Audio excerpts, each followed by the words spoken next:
Welcome back, everybody. Santa Fe Fashion Week, Fashion Behind the Curtain podcast, where we talk about the business of fashion. I'm really excited to have Victoria on the line. Victoria, can you introduce yourself, please? Hi, I'm so excited. Thank you so much for the opportunity. Thank you for having me. Well, I've been in the fashion industry since I'm 15, and I grown to become a sustainable fashion advocate. And I'm really, really happy to be able to spread my message. So thank you. Oh, fantastic. And where are you based out of? Currently, I'm based in Florence because I'm doing my sustainable fashion master here at Polymoda. So yeah, I'm very excited. I'd love to hear what you're learning in school because that's always a talking point with designers. It's a sustainable fashion, and my challenge to wrap my arms around that is obviously fashion has a shelf life, and I even have an eBay store where I do the thrifting and estate sales and stuff like that. And so there's still a lot of life in that fashion, if you're buying good quality goods. But yeah, can you tell us a little bit more about what you're learning in school? Absolutely. So it's a very fascinating program because we cover a lot of ground. So we have one part that's really heavily focused on how we can implement circularity in fashion brands. For example, take back programs, repair centers. So really how we can prolong the lifespan of a garment because that's just one of the issues that we see that are the most prominent, that we have like a lot of post-consumer waste. Then obviously we focus a lot on the legislation, the upcoming ones and the current ones, because I think that it will literally change the fashion industry a lot. And I think also in the future, it's just very important to know what brands have to do to follow all the requirements. But we also have, for example, purpose-driven marketing, where it's really heavily focused on how can we communicate sustainable fashion better, because we've seen that there's still a very big gap in the consumer behavior when they say they are interested in sustainability, but we still see that fast fashion brands rise in profit. So there's like this gap that we would like to close. And I really like that it's such a broad. We also learn about into how to become an entrepreneur, for example, and how we can really participate in changing the industry to make it more sustainable and greener. So it sounds like you're working from like A to Z from both the designer manufacturing side and then also the consumer side. Absolutely. I think the focus is heavily on economics because we do realize that a lot of brands are striving away from sustainability simply because of the cost, and because a lot of brands just feel like it's a lot of investment that is required, but at the same time, the cost is so high that it really harms the profit. At the same time, we also know that consumers shy away from expensive products, and we all know that if we have a high quality material and if we pay fair wages, the product just has to be more expensive than cheap clothing and fast fashion brands, right? Because they are making more profit and they're able to sell cheap clothes because they're all neglecting the environmental and social impact that fashion has.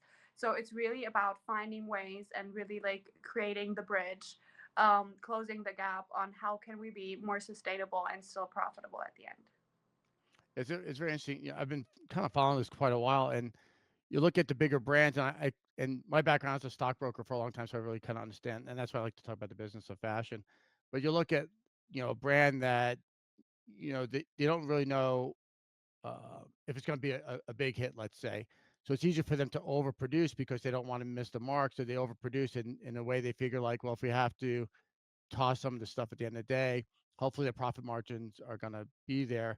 Because if they underproduce and they have a hot item, well, then they're businesses and they want to make as much money as they can. Absolutely. And what we see is that because of the fact that the more you order, the cheaper it gets, as an Mhm. economic, know that a lot of brands are actually even calculating the amount of garments they know they have to throw away simply to get that bargain, to get that Mm.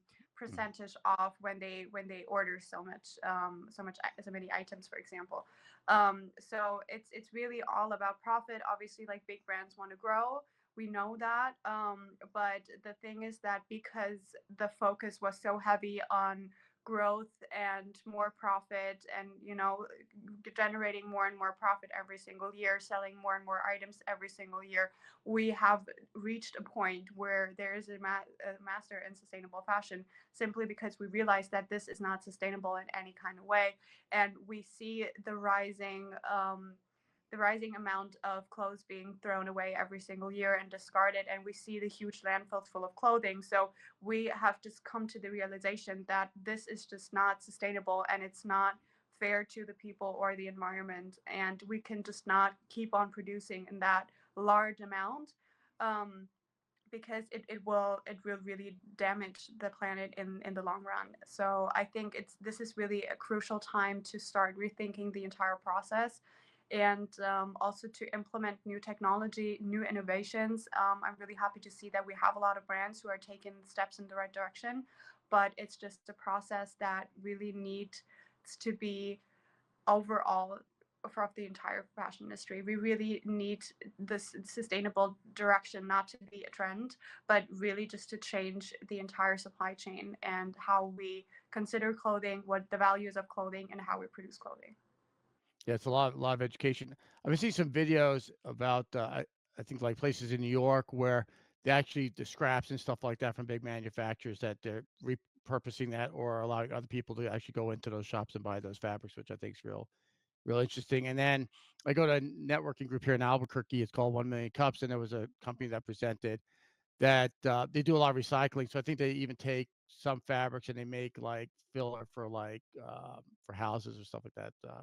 And then some of the stuff were required to do too is they'll take they couldn't disclose which companies, but they'll take some like puffer jackets, whatever, and they have to like take the logos off and stuff like that, and then they'll give them to like Goodwill or something like that because the brands don't want to know that that is living off into the future. I guess they want to protect their brands and stuff like that. So there is some push, but like you said, there's a lot. Obviously, there's a lot of stuff ending up in landfills. Absolutely. And I think the most problematic thing is that just because you mentioned the reputation of the big brands, and that's often the reason why garments are just burned, because they cannot afford to put them on sale, or even to put them in an outlet, because they want to have this strong brand reputation of exclusivity.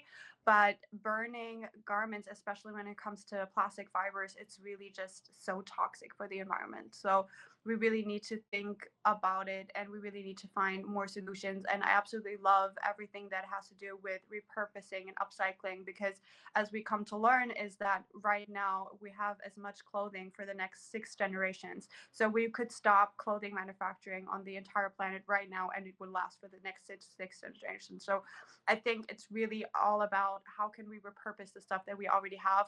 And I've also learned that we can really, like, for also like the automobile industry, we can use all clothing as stuffings for the seats, for example. Yeah. So Mhm. I think it's also something where if we have a lot of industry coming together, there is a lot of potential. And I think that's really all what it's all about, that if we come together we can really create a positive change, but we need to be willing to walk the walk. No, I agree. And you do see the market for resale like eBay and I guess Depop and stuff like that. I mean that market is getting bigger and bigger. So a lot of people are embracing it. I don't know if necessarily it's for sustainability, affordability, but that's great to see that kind of growth. And it's interesting because it's like anything else, and obviously I work with a lot of emerging designers. Like, do we really need another designer in the world? Like there is so much fashion out there and clothing out there. And then, yeah, it's really hard to wrap your arms around the whole thing. And it's interesting when I talk to designers or you look at their websites and like, we believe in sustainable fashion. Like, again, unless it's really high quality garment that's going to last a test of time, but at the end of the day, there's a shelf life. And like you said earlier, the challenges of overproduction because the companies want to make money. And like, and I didn't even think about that. What you mentioned earlier is bulk discounts. So again, they're motivated to buy more garments than they need because again, they're going to hit these different price points. And I think that's exactly the point, because everything got so cheap and people are able to afford 10 items where they used to only be able to afford one.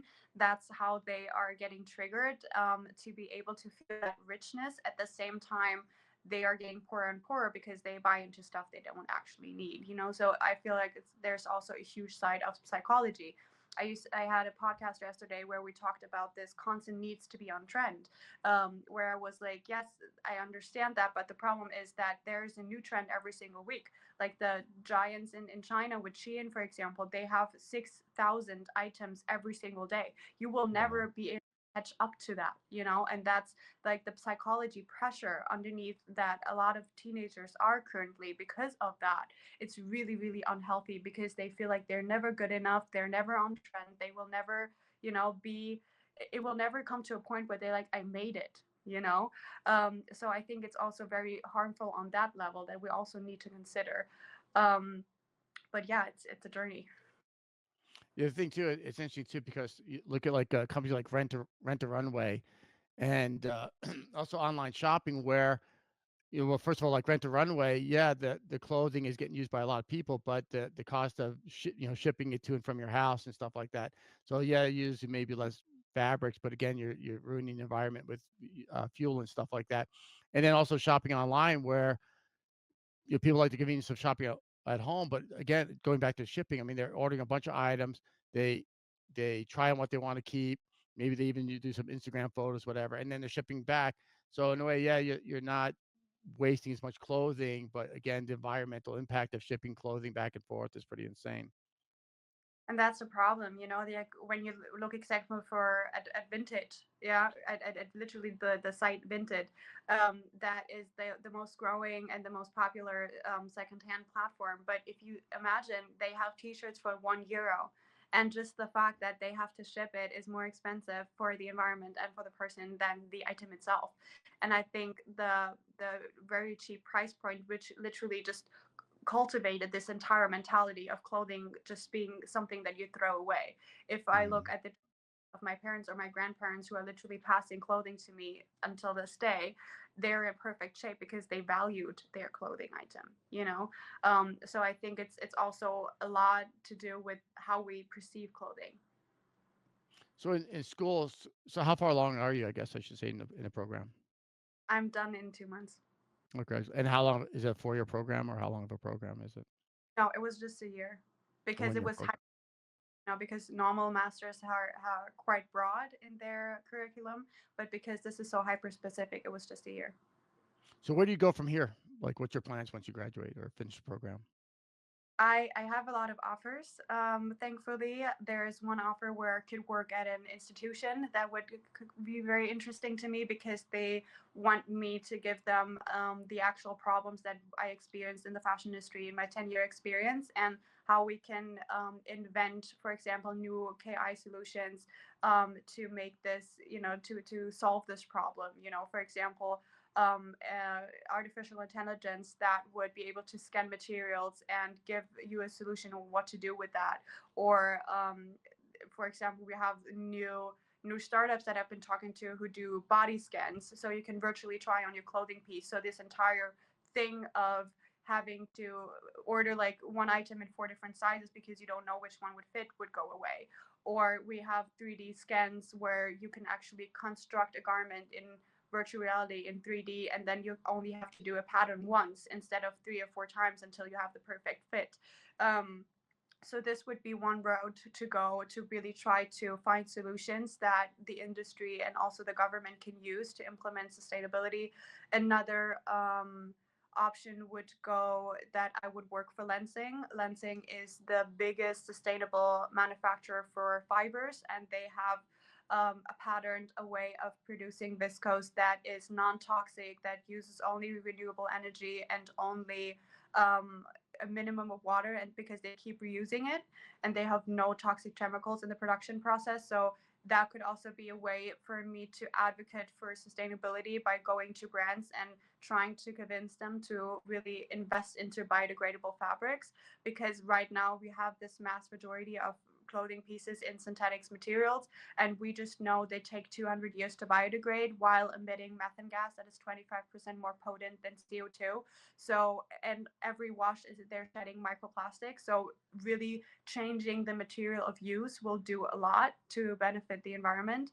So there are different ways, but I would really like to go away where I would be able to help several brands at once and not just work as a sustainability manager for one brand and just be able to really help that one brand forward, but to be able to have a way where I can educate and where I can really do a lot of good at once. That would be my dream. That's very interesting.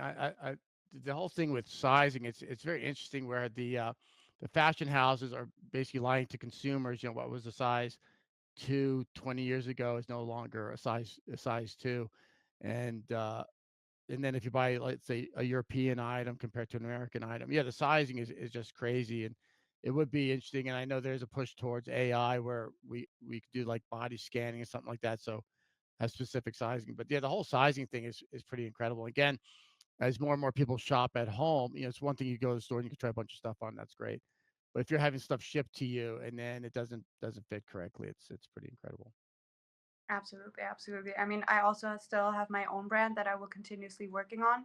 I know, and I'm currently also in a position where I feel like the most sustainable thing that I can produce is nothing at all. I am aware of that, because we simply don't need more clothing. So right now, I'm using my platform more to fight and to educate and to try to bring this as a topic.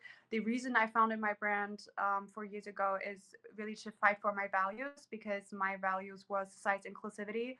I really had 10 different sizes up to 11XL, because for me it was important that everybody was able to feel comfortable and confident in their body, and fair wages and biodegradable clothing. So for me, it's really more about showing a way how to, because I still get a lot of questions from the brands who um, pay me to be their sustainability fashion consultant. And they're literally sitting across the table asking me how to be sustainable. So there's still a lot of questions open, and I use my brand just kind of to try and show a way, a possibility. So yes, I'm very excited to see where the journey goes. Yes, it's interesting too. I go to Magic, which is a big trade show in Las Vegas, Nevada, and I have the opportunity to talk to both, the boutique owners, the buyers, and then also the sellers reps and stuff like that. And there was a gentleman. He wasn't from the United States, but he was talking about he does more menswear, and he was talking about like menswear. Typically, don't like to always generalize, but typically men buy less clothing. Maybe they buy higher quality clothing. They don't go through clothing as quickly. And then with women's clothing, again, generally speaking, women tend to maybe buy, they want to be on trend. They buy more items. The margins are a little bit thinner because again, it's it's in a way it's fast fashion. Or if you're buying a large quantity of clothing, typically you don't want to spend a bunch of money on clothing. So I just think those are kind of interesting challenges as well. Is which are you selling to gentlemen? Are you selling to women? Trying to have the margins and being cost effective. I mean, there's so many moving parts, and that's why I like to talk about the business of fashion because a lot of people don't realize when they buy that garment, you know, with the dyeing and all the excess fabrics and the shipping, if it's being bought overseas, there's a lot of cost both financially and environmentally. Absolutely. And I think that's why I'm always so grateful to have this opportunity to talk to people like you, because I think that just a lot of people are not aware. A lot of people buy a $3 t-shirts and they don't even think for 1 second what that actually means. Like, how on earth would it be possible that the person who made this garment is fairly paid if you only pay €3? How is it possible that the environmental damage that is caused by that or the shipping is actually accounted for? And a lot of people also don't know that the raw material extraction is often the most harmful thing that for the environment. When we talk about cotton and just the fact that for one jeans you need 1,000 liter water, a lot of people just don't know that. So I think it's really about awareness to make better decisions, because where the money goes, the power goes. It's just a fact. Mhm. And I really think that there's also a lot of psychology behind it. But what I'm trying to strive for is really investing in high quality basics that will last for a lifetime because they are timeless. And I think that's kind of the trick of it all. If you're trying to be on trend, you will always have to buy something new, and you will never ever completely challenge. But if you take a step back and invest in timeless pieces and build your wardrobe, you're actually also building your very unique style. And I think that's what's actually the power of fashion, to be unique and to have your own sense of personal style. But I hope that at some point the consumer will change their mindset about it.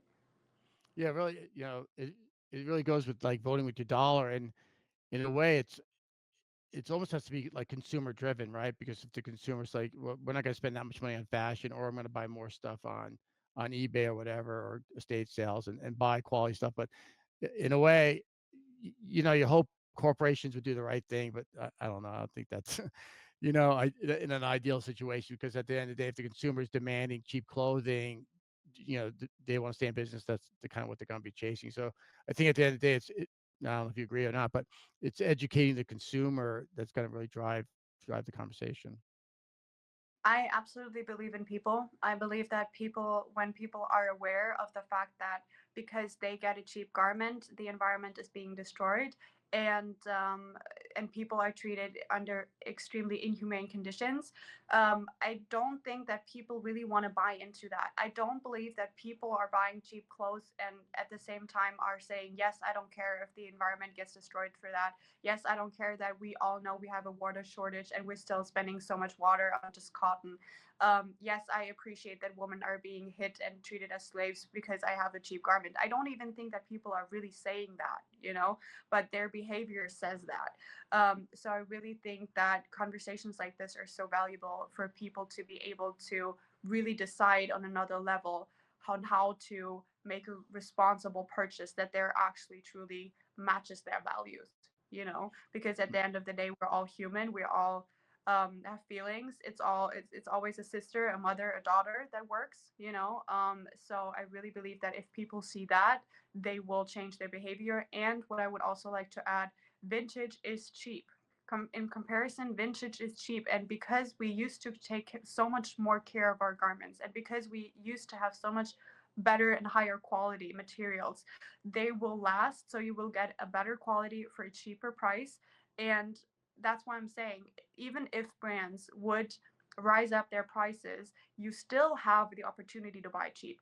And for me, the most sustainable thing and the cheapest thing is to do it yourself. And I'm really just talking about taking that old jeans and bedazzling it, adding patches, adding whatever makes you feel comfortable. And honestly, you can follow trends by just repurposing or glamorizing your old items. You can do all that for a cheaper price. And I think that's even more beautiful and even more unique because you did it yourself. So I do believe there are a lot of options. And I don't think a lot of people know that the most sustainable thing you can really do is to swap clothing with your friends that won't cost you a Mm. dime. Take something from your mother that won't cost you a dime. So I think there's so many creative ways on really act sustainable, that people just don't know about because we have this stigma that sustainable fashion is always cheap, it's always expensive and unaccessible. So I think it's really about canceling that stigma to make a change. Interesting. So when you say vintage, how old is the clothing to be considered vintage? Would you say? Um, the beautiful thing is you have it all. You have clothing items from the 50s, you have clothing items from last season.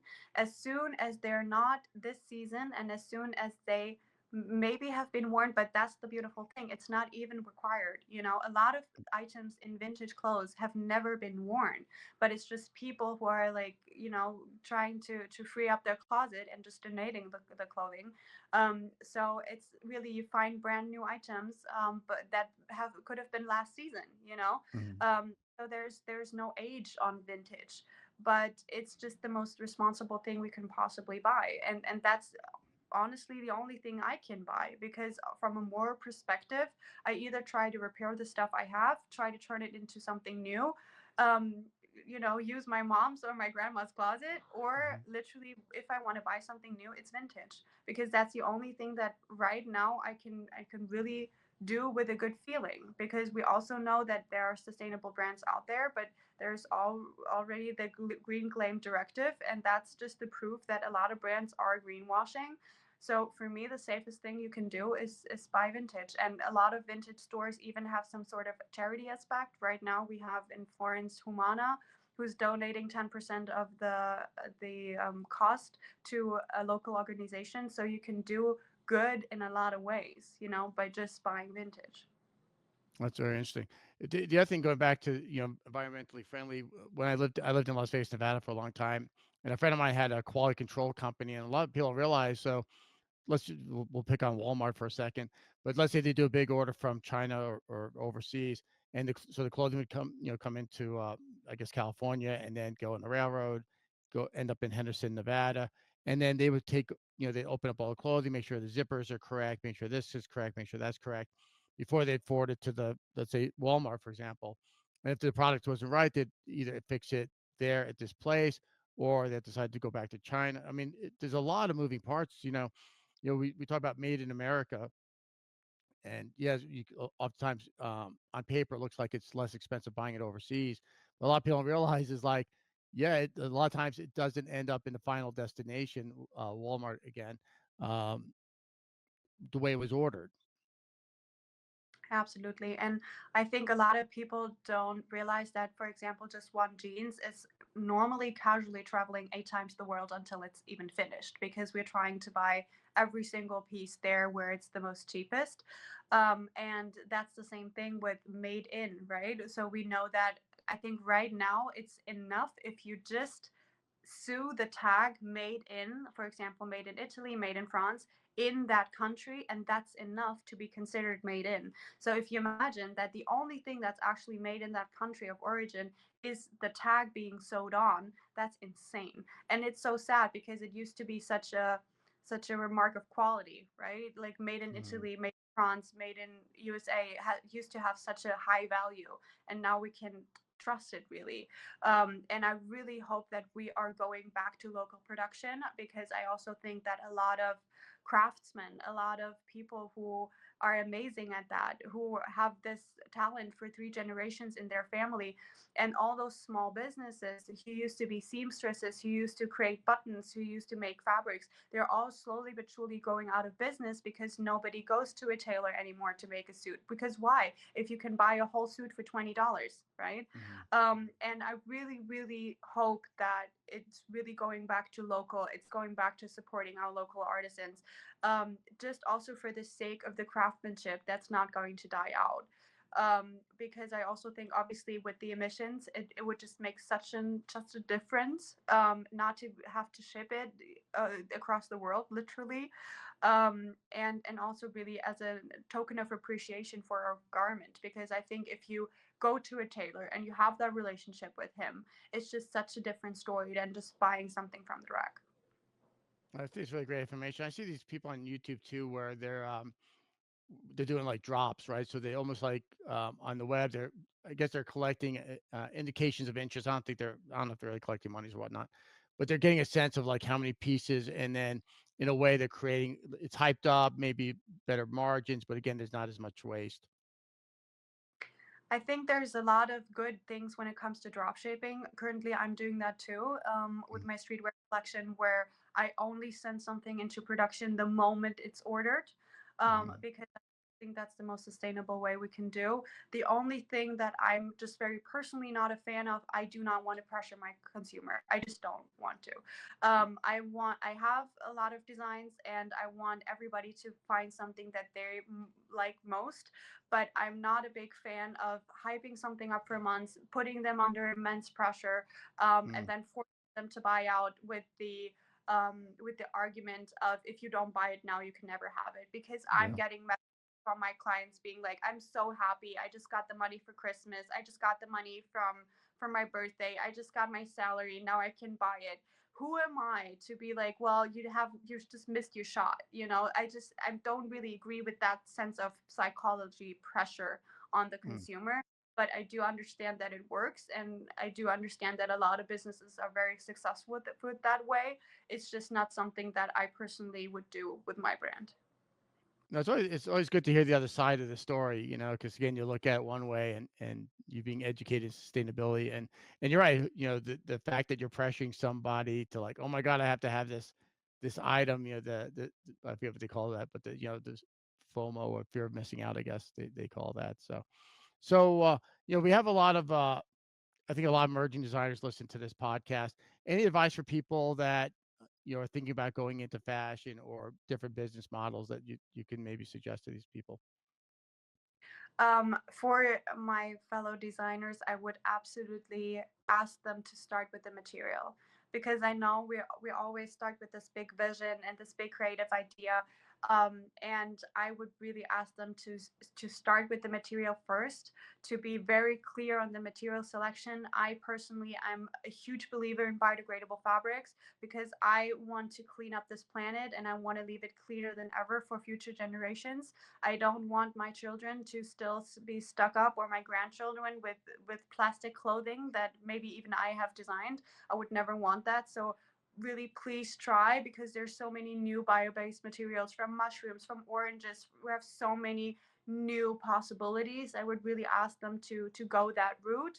And honestly, there's so much opportunity because the entire industry needs to change, especially with the upcoming legislation.